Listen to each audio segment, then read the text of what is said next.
The shopping cart is the ultimate litmus test for whether a person is capable of self-governing. To return the shopping cart is an easy, convenient task and one which we all recognize as the correct, appropriate thing to do. To return the shopping cart is objectively right. There are no situations other than dire emergencies in which a person is not able to return their cart.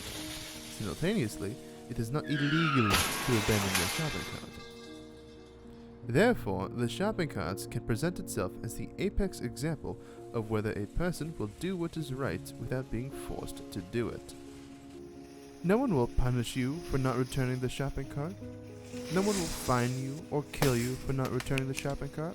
You gain nothing by returning the shopping cart. You must return the shopping cart out of the goodness of your own heart. You must return the shopping cart because it is the right thing to do. Because it is correct.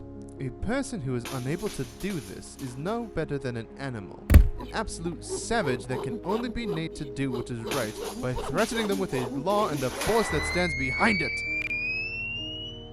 The shopping cart is what determines whether a person is a good or bad member of society.